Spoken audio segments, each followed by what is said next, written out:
hubungannya dengan kata lain pengirimannya dan penerimaannya oleh mereka yang mempergunakannya. Para pakar susastra sudah mencoba mendefinisikan semiotik yang berkaitan dengan bidang disiplin ilmunya. Dalam konteks susastra, memberikan batasan semiotik adalah tanda sebagai tindak komunikasi.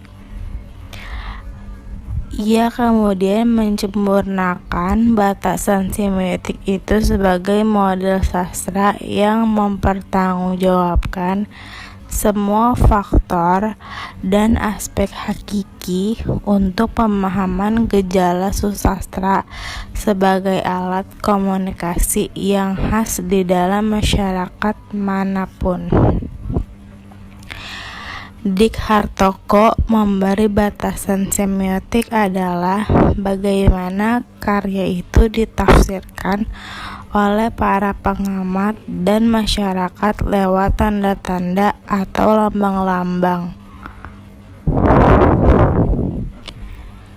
Seperti dikutip Santoso, menyatakan bahwa semiotik adalah ilmu yang secara sistematis mempelajari tanda-tanda dan lambang-lambang, sistem-sistemnya, dan proses perlambangannya.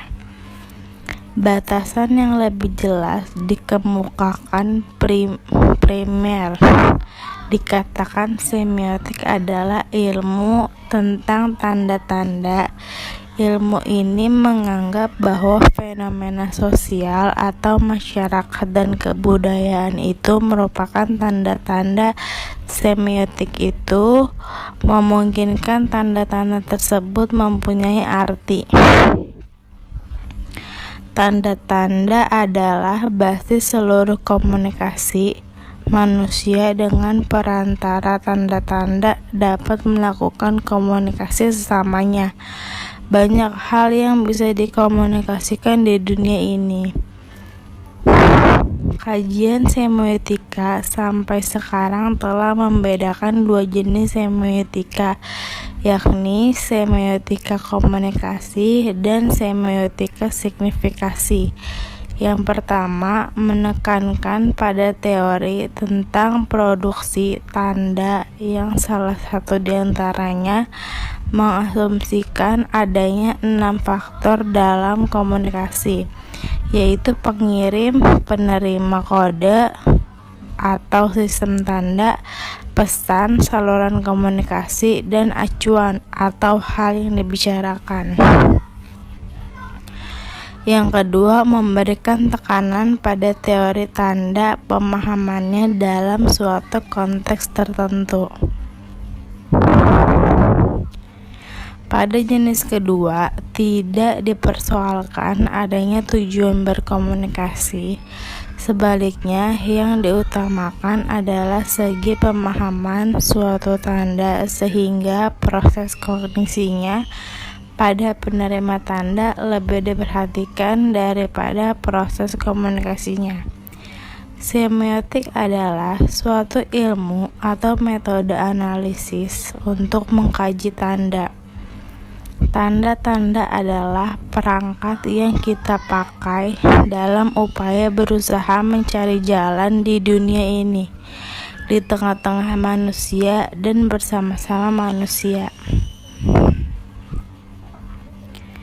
Semiotika atau dalam istilah Barthes semiologi pada dasarnya hendak mempelajari bagaimana kemanusiaan atau humanity memakai hal-hal, memaknai. Dalam hal ini tidak dapat dicampur adukan dengan mengkomunikasikan.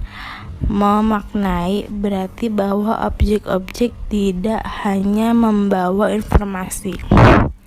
Dalam hal mana objek itu hendak berkomunikasi, tetapi juga mengkonstitusi sistem terstruktur dari tanda.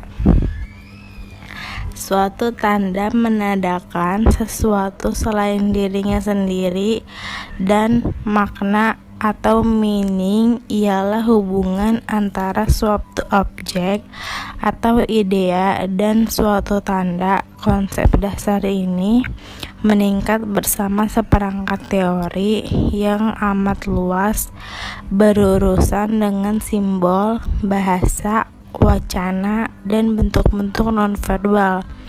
Teori-teori yang menjelaskan bagaimana tanda berhubungan dengan maknanya dan bagaimana tanda disusun secara umum.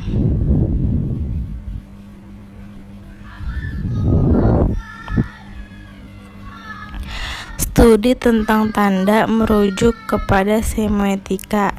Menurut Saussure, persepsi dan pandangan kita tentang realitas dikonstruksikan oleh kata-kata dan tanda-tanda lain yang digunakan dalam konteks sosial.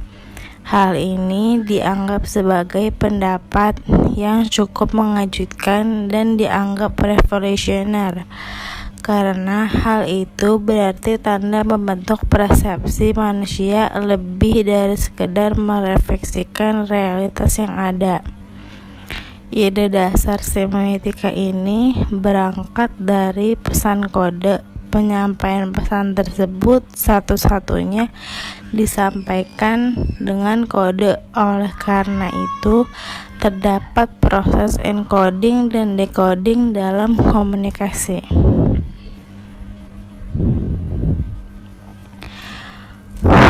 Encoding merupakan proses pikiran atau komunikasi dalam menyampaikan pesan, sedangkan decoding merupakan kebalikannya, yaitu proses pikiran dalam menerjemahkan pesan-pesan yang terkode tersebut. Menurut Umberto Eco dan Hood, semiotika dibagi atas dua kajian, yaitu semiotika komunikasi dan semiotika tanda. Semiotika komunikasi memfokuskan pada teori tentang produksi tanda, yang salah satu diantaranya mengasumsikan adanya 6 faktor dalam komunikasi. Salah satu diantaranya yaitu pengirim, penerima kode atau sistem tanda, pesan, saluran komunikasi, dan acuan, serta memberikan tekanan pada teori tanda dan pemahamannya dalam suatu konteks tertentu. Semiotika signifikasi tidak mempersoalkan adanya tujuan berkomunikasi. Yang diutamakan adalah segi pemahaman suatu tanda, sehingga proses kognisinya pada penerima tanda lebih diperhatikan dan pada proses komunikasinya.